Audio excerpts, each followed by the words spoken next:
점점 동북아시아 지역에서 긴장감이 고조되면서 한국의 군사적 대응이 주목받고 있는데요. 이에 북한은 황해상에 로켓을 발사하며 강력한 메시지를 보냈지만 이 상황을 지켜본 미국의 한 데이터 분석가는 오히려 깊은 혼란에 빠지게 되는데요. 일본과 중국 동료들이 한국을 향해 쏟아낸 비판이 무엇이길래 이토록 복잡한 진실 찾기가 시작되었을까요? 안녕하세요. 저는 엘리자베스 테일러입니다. 시애틀에 있는 클라우드 보안업체에서 데이터 분석가로 일하고 있어요. 평소에는 조용한 편이지만 국제 안보 뉴스만큼은 정말 예민하게 반응하는 편이죠. 특히 동아시아 지역 소식에는 더욱 그렇습니다. 그날도 평범한 목요일 아침이었어요. 커피 한 잔과 함께 책상에 앉아 업무를 시작하려던 찰나, 갑자기 컴퓨터 화면 오른쪽 하단에 뉴스 알림이 떴습니다. 처음에는 그냥 일반적인 경제 뉴스인 줄 알았는데 자세히 보니 그게 아니었어요. MBC 뉴스에서 속보로 올라온 제목이었습니다. 북한, 황해에 10여 발 로켓 발사. 한국, 미국, 일본 연합 공중훈련 직후 대응이라는 빨간 자막이 화면을 가득 채우고 있었죠. 저는 순간 손에 들고 있던 커피잔을 책상에 내려놓고 뉴스를 자세히 들여다봤습니다. 기사 내용을 읽어보니 상황이 심상치 않았어요. 북한이 한미일 3국이 합동 공중훈련을 마친 직후에 황해상으로 로켓을 발사했다는 거였습니다. 마치 계산된 듯한 타이밍이었죠.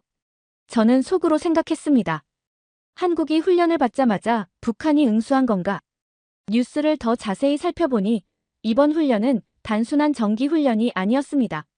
최근 동북아 정세가 불안한 가운데 실시된 대규모 연합훈련이었고 한국 공군과 미군, 일본 자위대가 함께 참여한 상당히 큰 규모의 작전이었어요.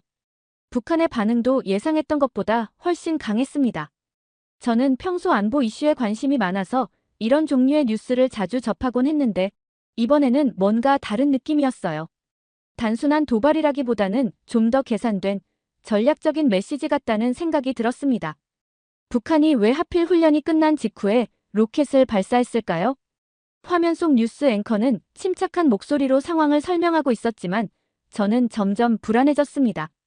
이게 단순한 시위성 발사인지 아니면 더 큰 무언가의 시작인지 알 수 없었거든요. 특히 한국이 이번 상황에서 어떤 역할을 하고 있는지가 궁금했습니다. 아침 업무 시간 내내 저는 집중이 안 됐어요. 평소라면 데이터 분석에 몰두해서 시간 가는 줄 모르는데 그날은 자꾸 뉴스 사이트를 들여다보게 되더라고요. 다른 언론사들도 비슷한 내용을 보도하고 있었지만 각자 조금씩 다른 관점에서 해석하고 있었습니다. 어떤 매체는 북한의 도발적 성격을 강조했고 다른 곳은 한미일 훈련의 정당성을 부각시켰어요. 하지만 정작 저는 이 모든 상황의 중심에 있는 한국의 진짜 속마음이 궁금했습니다. 과연 한국은 이 상황을 어떻게 바라보고 있을까요? 점심시간이 되자 회사 동료들과 함께 식당에 갔어요. 평소와 다르게 대화 주제가 자연스럽게 이 뉴스로 흘러갔습니다. 특히 저희 팀에는 다양한 국적의 동료들이 있어서 각자의 시각에서 이 사건을 바라보고 있었죠. 일본에서 온 사토 유이코가 먼저 입을 열었습니다. 한국이 좀 과잉 반응하는 것 같지 않아요? 북한은 원래 이런 식으로 반응하잖아요. 사토는 평소에도 한국의 안보 정책에 대해 회의적인 시각을 가지고 있었어요. 일본 방위성에서 분석관으로 일했던 경험이 있어서 나름대로 전문적인 의견을 가지고 있다고 생각하는 사람이었죠. 중국 출신인 리웨이도 거들었습니다. 맞아요. 이건 훈련에 대한 북한의 도발이 아니라 한국이 북한의 일반적인 행동에 과민하게 대응하는 거 아닌가요? 리웨이는 군사 전략을 전공했던 사람이라 나름대로 분석적인 관점을 가지고 있었죠. 사실 북한은 예전부터 이런 식으로 반응해왔거든요. 저는 두 사람의 말을 들으면서 점점 혼란스러워졌습니다. 정말 한국이 스스로 이 상황에 깊이 개입하려고 하는 걸까요? 평소 신중한 성격인 저로서는 섣불리 판단하기 어려웠어요. 하지만 뭔가 놓치고 있는 부분이 있다는 느낌이 계속 들었습니다. 사무실로 돌아온 후에도 저는 계속 이 문제에 대해 생각했어요. 오후 회의 시간에도 집중하기 어려웠죠. 동료들의 발표를 들으면서도 머릿속으로는 계속 그 로켓 발사 뉴스가 맴돌았습니다. 회의가 끝나고 나서 사토가 저에게 다가왔어요. 엘리자베스, 아까 점심시간에 얘기했던 그 뉴스 말인데요. 사토는 평소보다 더 진지한 표정이었습니다. 저는 일본 방위성에서 일했던 경험이 있어서 이런 상황을 좀 더 객관적으로 볼 수 있다고 생각해요. 어떤 의미인가요? 저는 궁금해서 물었습니다. 한국은 주변국을 자극하려고 전략적으로 군사훈련을 했을 수도 있어요. 사토의 목소리는 확신에 차 있었습니다. 일본 입장에서 보면 한국의 이런 행동은 지역 안정에 도움이 안 돼요. 오히려 긴장을 고조시키는 거죠. 저는 사토의 말에 놀랐어요. 평소에도 한국에 대해 좋지 않은 시각을 가지고 있다는 걸 알고 있었지만 이렇게 직접적으로 비판적인 입장을 표현하는 건 처음이었거든요. 정말 그렇게 생각하세요? 한국이 의도적으로 긴장을 조성했다고요? 물론이죠. 생각해보세요. 왜 하필 지금 시점에 그런 대규모 훈련을 했을까요? 사토는 마치 자명한 사실을 설명하듯 말했습니다. 한국은 항상 이런 식이에요. 자신들의 군사적 존재감을 과시하려고 하죠. 그때 리웨이도 우리 대화에 끼어들었어요. 사토 말이 맞아요. 저도 중국에서 군사 전략을 공부했는데 이번 한국의 행동은 좀 이상해요. 리웨이는 군사 전략 전문가답게 분석적인 톤으로 말했습니다. 이건 한국이 미국의 용병 자처한다는 신호예요. 용병이라고요? 저는 리웨이의 표현이 너무 강하다고 생각했어요. 네, 맞아요. 한국은 자신들의 안보를 위해서라면 지역 전체의 평화를 희생할 수도 있다는 메시지를 보내고 있어요. 리웨이의 말은 점점 더 비판적이 되어갔습니다. 미국과 함께 훈련하면서 중국과 북한을 압박하려는 거죠. 저는 두 사람의 말을 들으면서 더욱 혼란스러워졌어요. 정말 한국이 그런 의도를 가지고 있는 걸까요? 아니면 저희가 놓치고 있는 다른 관점이 있는 걸까요? 그날 저녁, 집에 돌아가서도 저는 이 문제에서 벗어날 수 없었어요. 노트북을 켜고 관련 기사들을 더 찾아봤습니다. 한미일 군사훈련에 대한 자료, 한국 국방부의 공식 발표, 각종 전문가들의 칼럼까지 모든 걸 읽어봤어요. 하지만 읽으면 읽을수록 더 복잡해졌습니다. 어떤 전문가는 이번 훈련이 북한의 위협에 대한 정당한 대응이라고 했고, 다른 전문가는 지나친 군사적 과시라고 비판했어요. 과연 누구 말이 맞는 걸까요? 특히 한국 국방부의 공식 입장을 보면서 저는 더욱 궁금해졌어요. 한반도 평화와 안정을 위한 억지력 강화라는 표현이 계속 나오더라고요. 정말 억지력 강화가 목적일까요? 아니면 사토와 리웨이 말처럼 다른 의도가 있는 걸까요? 저는 밤늦게까지 자료를 찾아보면서 한 가지 확실하게 느낀 게 있었어요. 이 문제는 표면적으로 보이는 것보다 훨씬 복잡하다는 거였습니다. 단순히 훈련이냐 도발이냐의 문제가 아니라 동북아 전체의 안보 구조와 관련된 큰 그림이 있다는 느낌이었어요. 하지만 여전히 의문은 남았습니다. 한국이 과잉 대응인가? 아니면 필요한 억제력인가? 이 질문에 대한 명확한 답을 찾기 어려웠어요. 내적으로 계속 갈등하면서 잠자리에 들었습니다. 다음 날 아침, 저는 평소보다 일찍 출근했어요. 어젯밤 늦게까지 자료를 찾아본 탓에 잠을 제대로 못 잤지만 이 문제에 대해 더 알아보고 싶은 마음이 간절했습니다. 사무실에 도착하자마자 저는 다시 뉴스를 확인했어요. 밤새 새로운 소식이 있었나 궁금했거든요. 다행히 추가적인 군사적 행동은 없었지만 각국의 반응이 계속 나오고 있었습니다.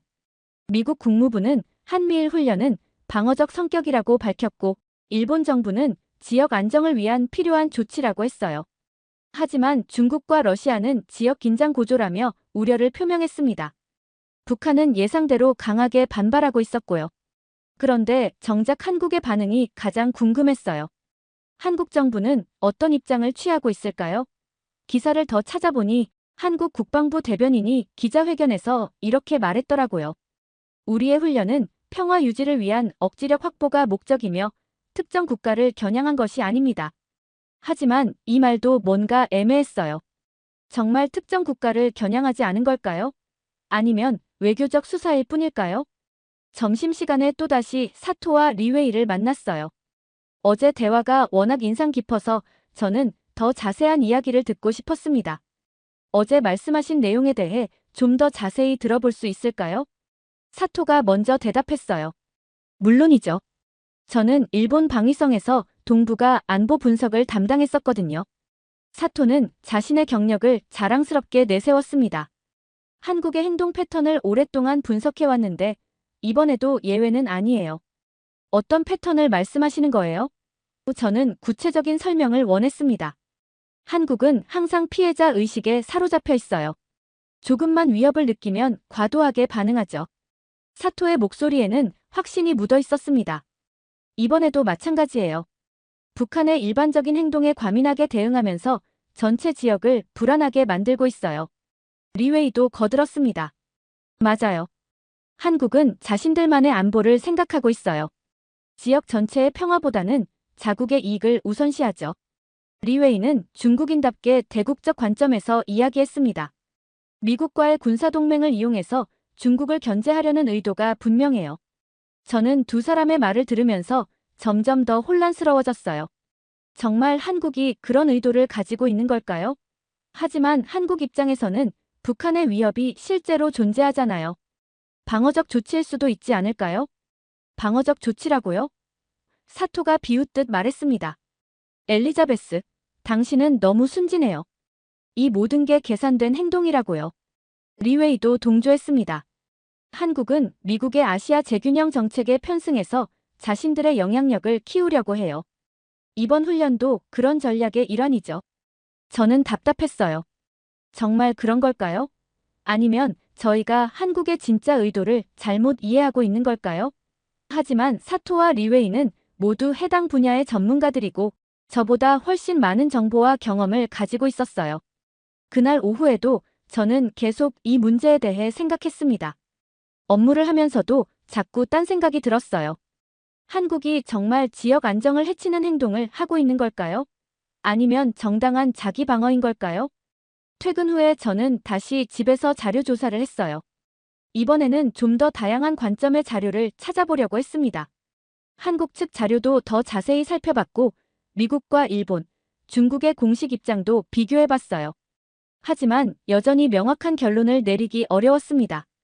각국의 입장이 너무 다르고 같은 사건을 완전히 다른 관점에서 해석하고 있었거든요.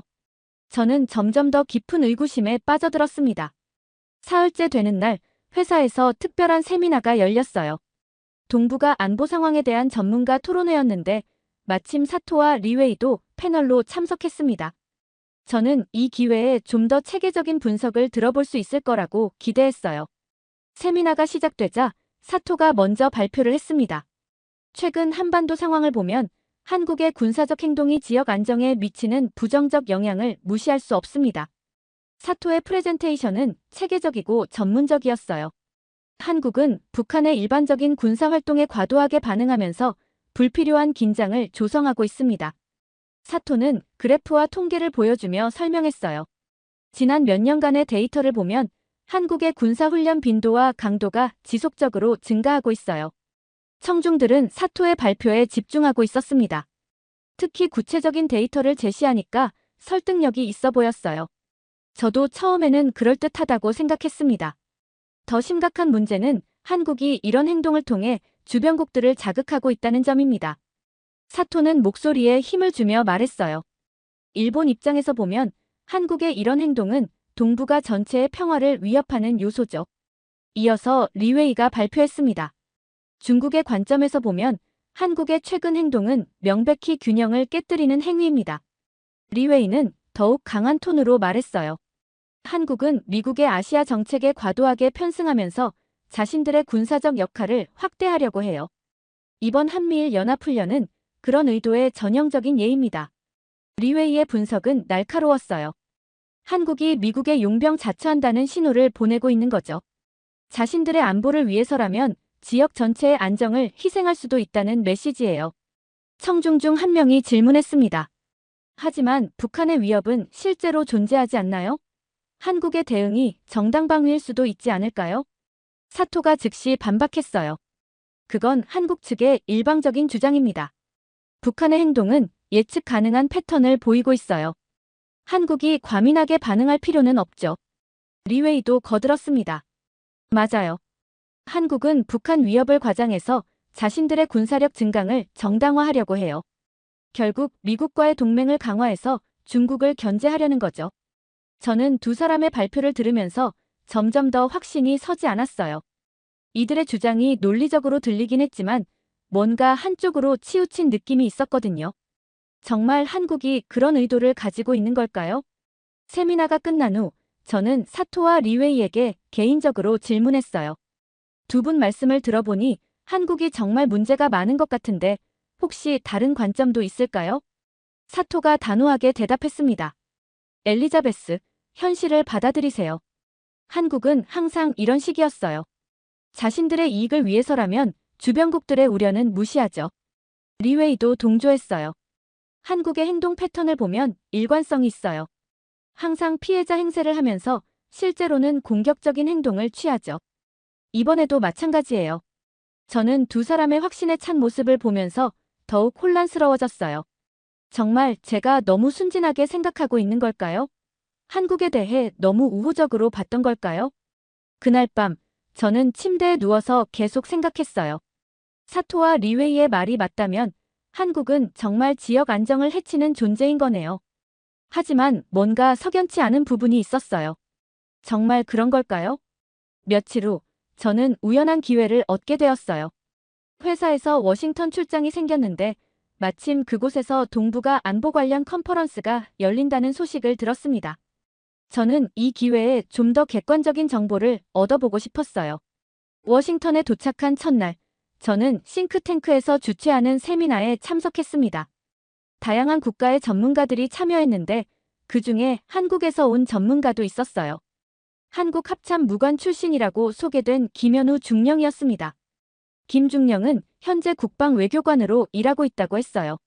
저는 드디어 한국 측의 직접적인 관점을 들어볼 수 있는 기회라고 생각했습니다. 세미나가 시작되자 김 중령이 발표를 했어요. 최근 한반도 상황에 대해 많은 오해가 있는 것 같습니다. 한국의 입장을 명확히 설명드리고 싶어요. 김 중령의 목소리는 차분하고 신중했습니다. 먼저 이번 한미일 연합훈련의 목적을 명확히 하겠습니다. 이 훈련은 억지의 메시지입니다. 북한의 도발을 억제하기 위해 필요한 절차였어요. 저는 김중령의 말에 집중했습니다. 지금까지 들어본 설명과는 뭔가 다른 느낌이었어요.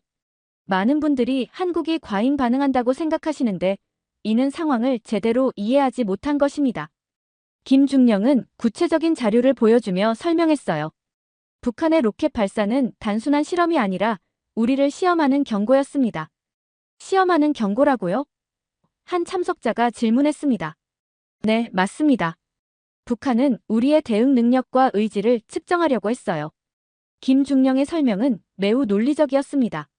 만약 우리가 적절히 대응하지 않았다면 북한은 더 큰 도발을 시도했을 겁니다.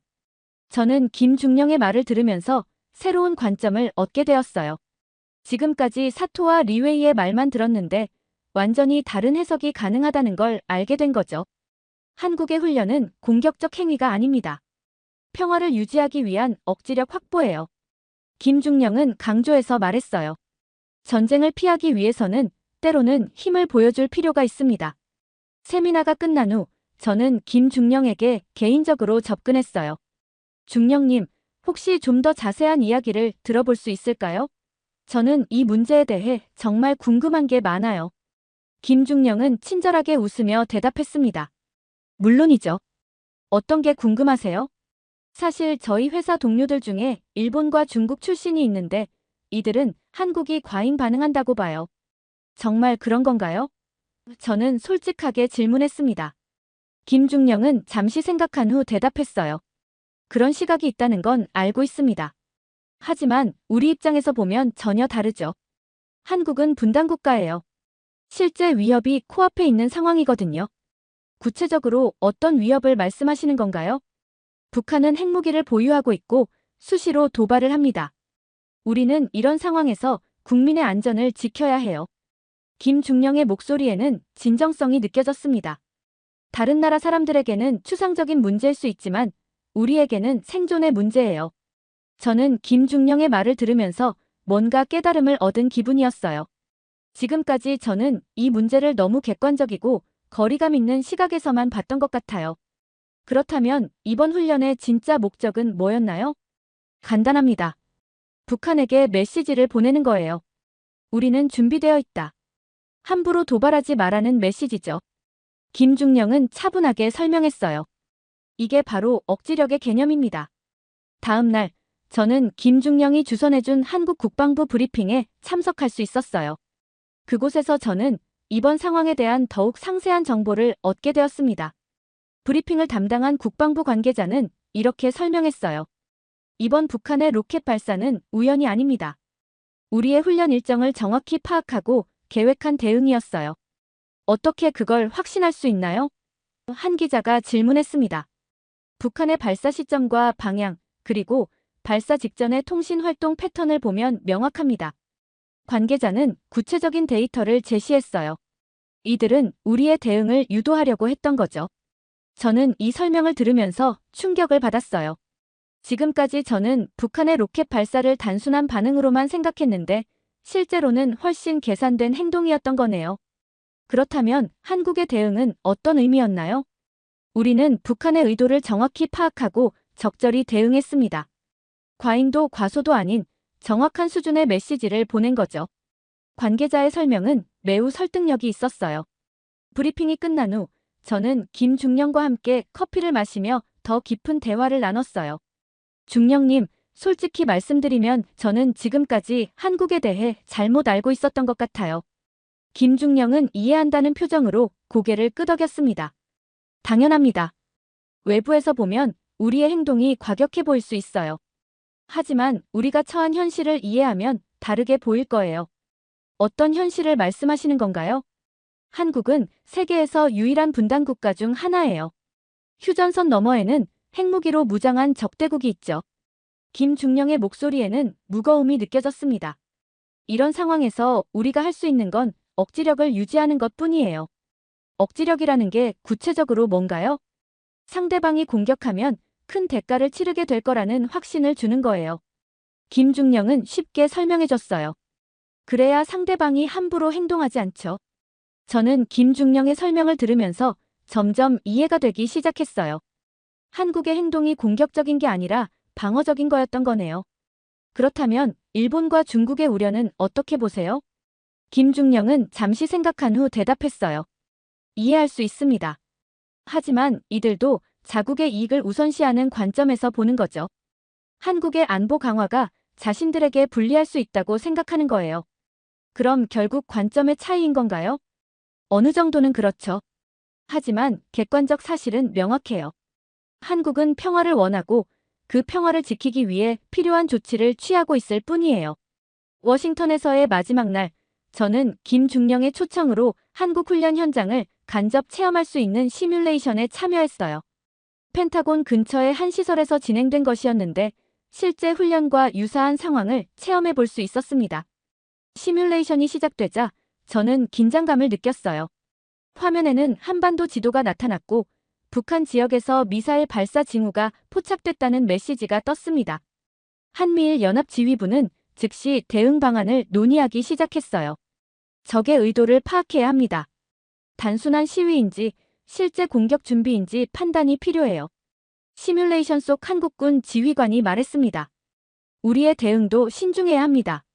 과도하면 상황을 악화시킬 수 있고 부족하면 추가 도발을 유발할 수 있어요. 미군 지휘관도 의견을 제시했습니다. 저는 이 과정을 지켜보면서 한국이 처한 상황의 복잡성을 실감했어요. 단순히 강하게 대응하거나 무시하는 게 아니라 정교한 계산과 판단이 필요한 일이었던 거네요. 시뮬레이션이 진행되면서 저는 한국군의 대응 방식에 감탄했어요. 이들은 북한의 도발에 즉각적으로 반응하면서도 상황을 악화시키지 않는 수준에서 적절히 조절하고 있었습니다. 이게 바로 억지의 예술입니다. 김중령이 설명해줬어요. 너무 강하면 상대방을 자극하고 너무 약하면 얕보게 되죠. 정확한 균형이 필요해요. 시뮬레이션이 끝난 후 저는 김중령에게 마지막 질문을 했어요. 중령님, 한국은 정말 평화를 원하는 건가요? 아니면 다른 목적이 있는 건가요? 김중령은 진지한 표정으로 대답했습니다. 엘리자베스 씨, 한국만큼 평화를 간절히 원하는 나라는 없을 거예요. 우리는 전쟁의 참혹함을 직접 경험한 민족이거든요. 그럼 왜 다른 나라들은 한국을 오해하는 걸까요? 각자의 이해관계 때문이죠. 하지만 우리는 굴복할 수 없어요. 평화는 공짜로 주어지는 게 아니라 지켜내는 거니까요. 저는 김중령의 말을 들으면서 가슴이 뭉클해졌어요. 지금까지 저는 한국의 진짜 마음을 몰랐던 거네요. 그날 저녁 호텔방에서 저는 오랫동안 생각에 잠겼어요. 지난 며칠간의 경험을 통해 저는 완전히 새로운 관점을 얻게 되었습니다. 정말 한국은 작은 훈련 하나에도 평화의 균형을 담고 있었구나. 저는 혼자 중얼거렸어요. 이제야 진실을 알게 된 기분이었습니다. 시애틀로 돌아온 후 저는 완전히 달라진 시각으로 이 문제를 바라보게 되었어요. 사토와 리웨이를 다시 만났을 때 저는 자신 있게 제 의견을 말할 수 있었습니다. 지난번에 우리가 나눈 대화에 대해 다시 생각해 봤는데요. 저는 차분하게 말을 시작했어요. 한국에 대한 제 생각이 많이 바뀌었어요. 사토가 의아한 표정으로 물었습니다. 뭐가 바뀌었다는 거예요? 한국의 행동이 과잉 반응이 아니라 필요한 대응이었다는 걸 알게 됐어요. 저는 워싱턴에서의 경험을 바탕으로 설명했습니다. 한국은 평화를 지키기 위해 억지력을 사용하고 있는 거였어요. 리웨이가 반박했습니다. 그건 한국 측의 일방적인 주장이잖아요. 객관적으로 보면 여전히 과도한 대응이에요. 아니에요. 저는 확신을 가지고 대답했어요. 제가 직접 확인해 봤는데 한국의 대응은 매우 계산되고 절제된 것이었어요. 오히려 평화를 유지하기 위한 현명한 선택이었죠. 사토와 리웨이는 제 변화에 놀란 것 같았어요. 하지만 저는 더 이상 그들의 일방적인 주장에 휘둘리지 않았습니다. 한국은 분단국가라는 특수한 상황에 처해 있어요. 우리가 생각하는 것보다 훨씬 복잡하고 어려운 환경에서 평화를 지키려고 노력하고 있는 거예요. 저는 김중령에게서 들은 이야기를 바탕으로 설명했습니다. 그날 이후로 저는 국제 뉴스를 볼 때마다 다른 관점을 갖게 되었어요. 특히 한국 관련 뉴스를 접할 때면 표면적인 현상 뒤에 숨어있는 진짜 의미를 생각해 보려고 노력했습니다. 며칠 후 저는 혼자 앉아서 이번 경험에 대한 깊은 성찰을 해봤어요. 마치 편지를 쓰는 것처럼 제 마음을 정리해봤습니다. 한국의 훈련은 단순한 행동이 아니었습니다. 그것은 말 없는 메시지였습니다. 전쟁 대신 억지를 선택한 현명한 판단이었어요. 저는 이제 이해했어요. 한국이 추구하는 건 공격이 아니라 평화였고 그 평화를 지키기 위해 때로는 힘을 보여줘야 한다는 것도 알게 되었습니다. 한국은 침묵으로도 평화를 지킬 수 있었습니다. 저는 혼자 중얼거렸어요. 바로 그거였어요. 한국의 진짜 힘은 전쟁을 일으키는 게 아니라 전쟁을 막는 것이었던 거네요. 몇 주가 지난 후 저는 우연히 비슷한 상황이 다시 발생했다는 뉴스를 보게 되었어요. 하지만 이번에는 제 반응이 완전히 달랐습니다. 저는 한국의 대응을 이해할 수 있었고 그들의 진짜 의도도 파악할 수 있었어요. 동료들과 이야기할 때도 저는 더 이상 혼란스러워하지 않았습니다. 대신 균형 잡힌 시각으로 상황을 분석하고 다양한 관점을 종합해서 판단하려고 노력했어요. 결국 중요한 건 표면적인 현상이 아니라 그 뒤에 숨어있는 진짜 의도를 파악하는 거구나. 저는 이번 경험을 통해 큰 교훈을 얻었습니다. 마지막으로 저는 이렇게 생각했어요. 총성 없는 전장에서 로켓 하나가 던진 메시지. 한국은 침묵으로도 평화를 지킬 수 있었습니다. 이제 저는 국제 뉴스를 볼 때마다 더 깊이 생각해 보려고 해요. 첫인상이나 편견에 휘둘리지 않고 진실을 찾기 위해 노력하죠. 특히 한국처럼 복잡한 상황에 처한 나라들의 행동을 이해하려고 할 때는 더욱 신중하게 접근합니다. 그리고 무엇보다 중요한 건 평화가 공짜로 주어지는 게 아니라는 걸 깨달았다는 거예요. 때로는 평화를 지키기 위해 힘을 보여줘야 하고 그런 선택이 얼마나 어렵고 중요한지도 알게 되었습니다. 지금까지의 사연 어떻게 들으셨나요? 재밌게 들으셨다면 댓글로 남겨주세요. 추첨을 통해 커피 쿠폰들 보내드립니다. 다음에 더 재밌는 사연으로 돌아올게요. 감사합니다.